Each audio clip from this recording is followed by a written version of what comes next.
बहुत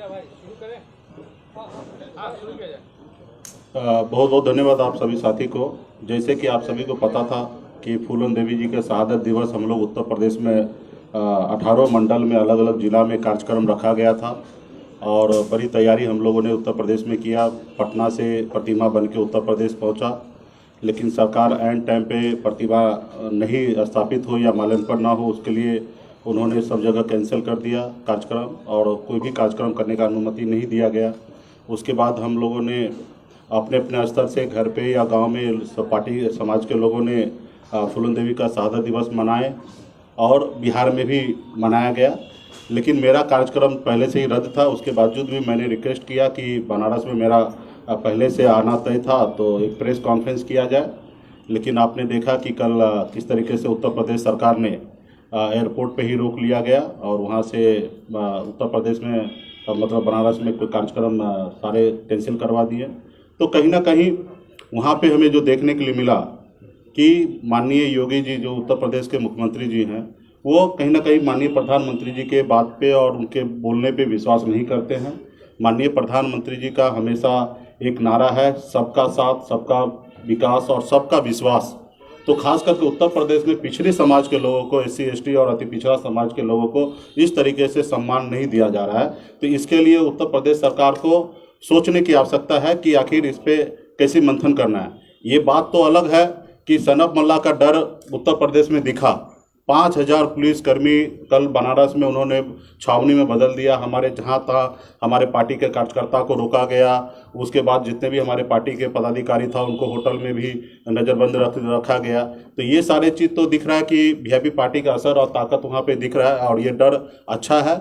लेकिन उसके बावजूद भी उत्तर प्रदेश के मुख्यमंत्री वो है, लेकिन भारत हमारा है और जब भारत हमारा है तो हमारा अधिकार है कि कोई भी प्रदेश में कहीं राज्य में हम जाके अपनी बात को रख सके और उसमें कहीं ना कहीं वो जिस तरीके से रोके वो उचित नहीं है। तो लेकिन ठीक है, उनकी प्रदेश है। तो हम लोगों ने आने वाले समय में उत्तर प्रदेश में 165 सीट पे चुनाव लड़ेंगे, मजबूती से हम अपनी सरकार बनाएंगे और जब आने वाले समय में सिर्फ 18 मंडल नहीं 75 जिला में फूलन देवी जी का प्रतिमा लगे, ऐसे हम लोग आने वाले समय में काम करेंगे। आज जैसे हमने बिहार में अपनी सरकार बनाया है और हमारी सरकार रहने के बाद आज बिहार में एनडीए की सरकार है और बिहार में भी कार्यक्रम हुआ, बेगूसराय में, दरभंगा में, मुजफ्फरपुर में।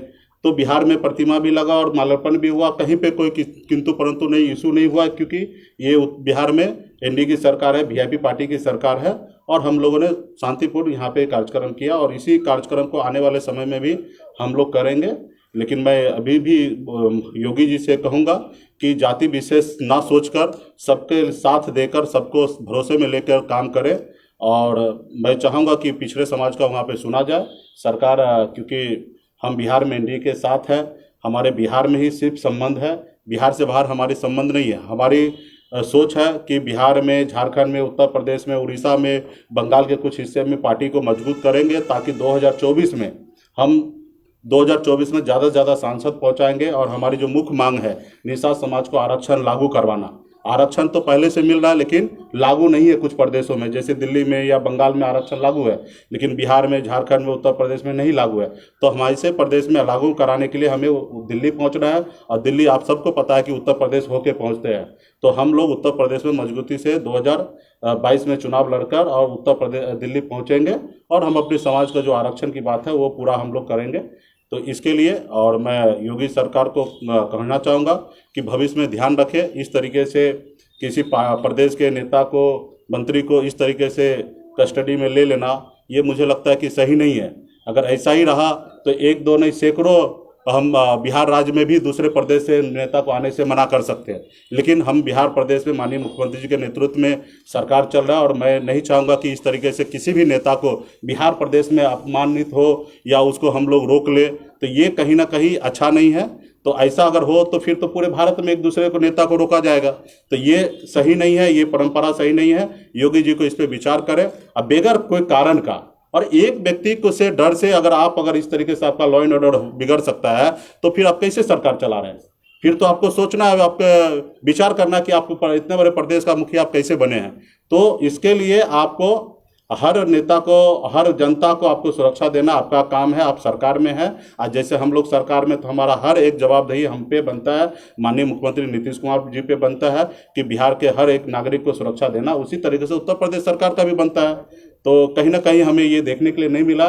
भविष्य में भी इसी तरीके से बहुत सारा कार्यक्रम होगा। अगर ऐसे किसी प्रदेश का मुखिया का अगर ऐसा मनमाना हुआ तो ये तो भविष्य में अच्छा नहीं रहेगा कोई भी प्रदेश के लिए, कोई भी राजनेता के लिए। तो इसके लिए योगी जी समझेंगे, और विशेष तो वो उनकी राजनीति है, वो अपने हिसाब से कर रहे हैं, और हमारा मकसद है कि समाज को वहाँ जोड़ना। अब मुझे लगता है कि जब कल अगर 18 मंडल में कार्यक्रम होता तो जितना समाज कल यूनाइट हुआ उतना शायद नहीं होता। कल पूरे भारत के निषाद जो फूलन देवी को मानने वाले लोग हैं, सब लोग एक मंच पे, एक प्लेटफॉर्म पे आए हैं। फूलन देवी 2 बार सांसद रही है, चंबल से लेकर वो सफर को तय किए सांसद तक पहुंचे, सम्मानित पद पे रहे हैं। उसके बाद उनका हमेशा विचार रहा, सपना रहा कि पूरे भारत के निषाद को एक करे। आज उन्हीं के बताए हुए रास्ते पे हम लोग चल रहे हैं। मैं तो मानता हूं कि फूलन देवी अभी भी जिंदा है। आज उनके बताए हुए रास्ते पे, उनके विचार पे आज हम लोग काम कर रहे हैं और समाज को जोड़ रहे हैं। आज फूलन देवी जिंदा रहती, हम लोगों के बीच में रहती, तो शायद आज ये दिन नहीं रहता, आज निषाद समाज बहुत आगे निकलता। लेकिन उनके बताए हुए रास्ते पे हम लोग आने वाले समय में काम करेंगे, और उत्तर प्रदेश में वीरांगना फूलन देवी का सम्मान हमेशा बना रहे, बिहार में भी बनाएंगे, और पूरे प्रदेश में हम लोग कार्यक्रम करेंगे। धन्यवाद। चुनाव के वक्त क्यों याद आया आपको?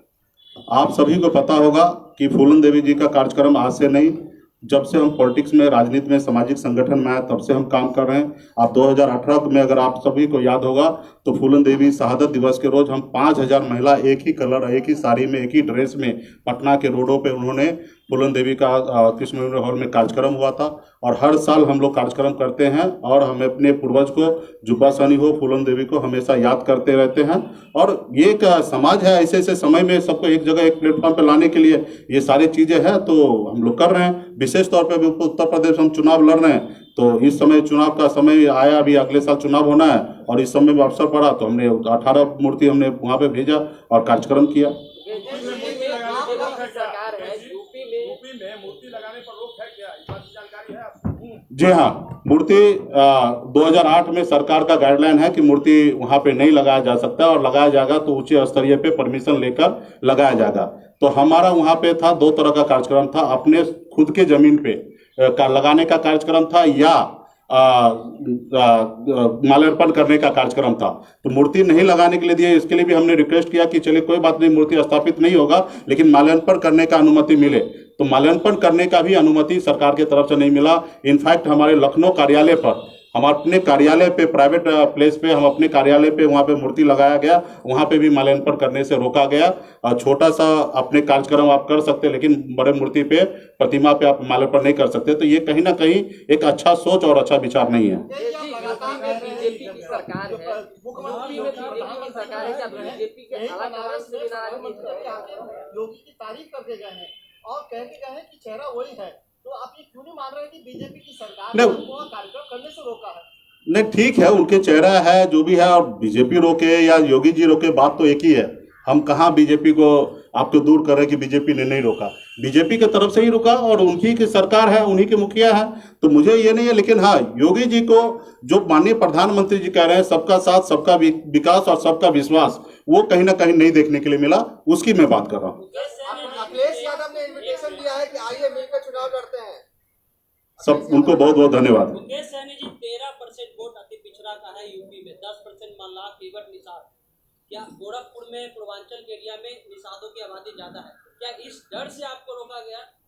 सिर्फ 13% नहीं, 16% सिर्फ निषाद का वोट है, और बाकी पिछड़ी की अगर बात कीजिएगा तो वो 30% के आसपास में है, और उनको डर दिखा। और ये हमारे लिए अच्छा है कि वहाँ के प्रदेश के सरकार को, वहाँ के सिस्टम को डर दिखा कि ये वोट मुकेश सहनी के साथ जा रहा है, तो ये हमारे लिए अच्छा है। और हमारी पार्टी मजबूती से 2016 से ही हम उत्तर प्रदेश में सामाजिक संगठन के द्वारा काम कर रहे हैं। अभी हमने पॉलिटिकल पार्टी बनाया, तो हम इस साल 2018 में बनाया, और 2022 में चुनाव लड़ेंगे। अपने दम पर हम कई विधायक को जिताएंगे और आने वाले समय में सरकार बनाएंगे। जब आपकी मूर्ति अभी जब्त कर ली गई तो आगे क्या गारंटी है कि आपकी मूर्ति जब हमारी सरकार बनेगी तो निश्चित तौर पे हमारे आदेश होगा, जैसे आज बिहार में कहीं पे रोक टोक नहीं हुआ क्योंकि यहाँ पे हमारी सरकार है, तो आज हमने यहाँ पे सब जो कार्यक्रम किया और आने वाले समय में भी करेंगे। तो ये तो आपको पता ही होगा कि जिनकी सरकार होता है वो उनकी निश्चित तौर पे उनका बात होता है और उनको कौन रोकने वाले हैं। तो हम आने वाले समय में करेंगे। अभी उत्तर प्रदेश खत्म हो गया, अभी आप आगे आइए।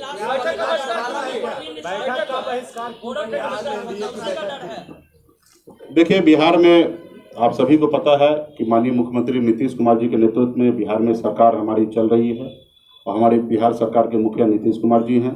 और ये बात सत्य है ना कि 4 पार्टी के सहयोग से बिहार में एनडीए की सरकार है, जिसमें बीजेपी, जेडीयू, वीआईपी और हम पार्टी। तो बीच में कुछ दिनों से एहसास नहीं हो पा रहा है कि 4 पार्टी का गठबंधन से सरकार चल रहा है। कहीं पे भी सिर्फ 2 पार्टी का नाम आता है, बीजेपी और जेडीयू। वीआईपी पार्टी हो या हम पार्टी का नाम वहाँ पे नहीं पहुँच पाता है। तो मुझे लगता है कि ऐसे एनडीए में बैठक उचित नहीं होगा। हम सरकार के साथ है, माननीय मुख्यमंत्री नीतीश कुमार जी के साथ है।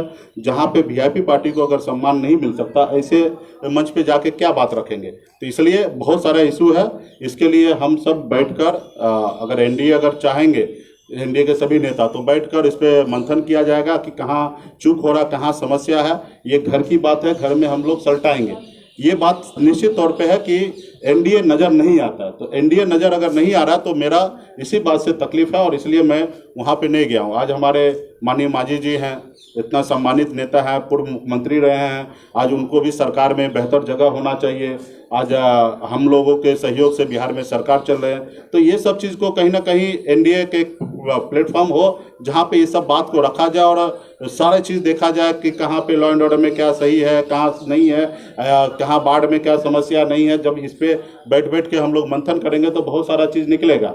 लेकिन जब बैठक ही नहीं हो रहा तो फिर बात नहीं हो पा रहा है। और आप सब भी ने देखा कि किस तरीके से पदाधिकारी यहाँ पे हावी है।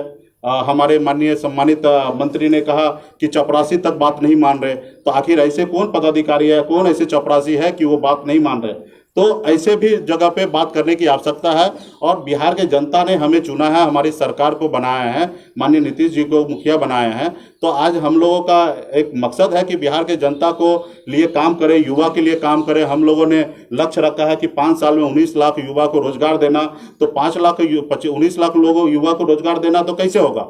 उसके लिए तो प्लानिंग करने की आवश्यकता है, सबको एक टीम वर्क बन के काम करने की आवश्यकता है। सिर्फ हम पॉलिसी बनाने से नहीं होगा। तो इसके लिए बहुत सारा चीज़ें हैं और मुझे लगता नहीं कि सब बात इस प्लेटफॉर्म पे रखने की बात है। रहा कि हम लोग आने वाले समय में नहीं, इस्तीफा क्या देना है, इस्तीफा किसको देना है? ये सरकार हमारी है। आप अपने पैर पे कोई कुल्हाड़ी मारता क्या? ये सरकार हमारा है और हम किसको इस्तीफा देने के लिए जाएंगे? ये 4 पार्टी का सरकार है और अपने बात को देखिए, अपने बात को देखिए, सुनिए ना, अपने बात को रखने का सबका अधिकार है। आज हम अपनी बात को हमने रखा है। हमारे एनडीए घटक दल में सबको समझेंगे, बात करेंगे कि ये बात सही है कि एनडीए नज़र नहीं आ रहा 4 पार्टी का। तो आने वाले समय में 4 पार्टी का एनडीए दिखे, इसके लिए हमारे सभी साथी को सोचने की आवश्यकता है। सरकार हमारे मुख्यमंत्री जी के नेतृत्व में बहुत अच्छा चल रहा है। कह सकते हैं हम लोग एक दूसरे को मिलना जुलना एनडीए के सभी नेता से अच्छा है। लेकिन कुछ चीज़ें ऐसे हैं कि जो जब तक हम लोग हर हफ्ता 15 दिन में नहीं बैठेंगे, 1 महीने में, तब तक ये चीज़ सॉल्व नहीं होगा। तो इसके लिए भी एक ऐसा प्लेटफॉर्म हो जहाँ पे सब आदमी बैठ के अपने बात को रखे। तो ये इसके लेके हमें थोड़ा सा एहसास हुआ कि एनडीए नहीं दिख रहा, इसलिए हम एनडीए के बैठक में नहीं गए। बाकी हम लोग एनडीए के साथ हैं, सरकार में है, सरकार मजबूती से चलेगी।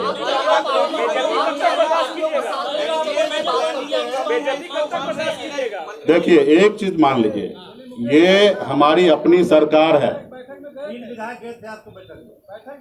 हमारी एनडीए की सरकार है और हमारी अपनी सरकार है। और हम भला किसी पार्टी का नेता नहीं है कि हम जाके इस्तीफा किसी को जाके सौंपेंगे।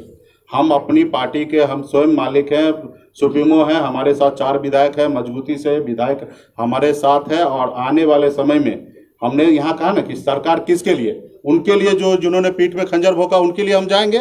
या बिहार में हम सरकार गिरा के और बिहार में फिर से चुनाव कराएंगे तो हजारों करोड़ रुपया का खर्चा होगा, बिहार के लोगों का नुकसान होगा। तो ये हम कभी नहीं चाहेंगे। बिहार में मुख्यमंत्री नीतीश कुमार जी के नेतृत्व में 5 साल सरकार चलना है। लेकिन कहीं पे अगर कोई कमी है तो उसको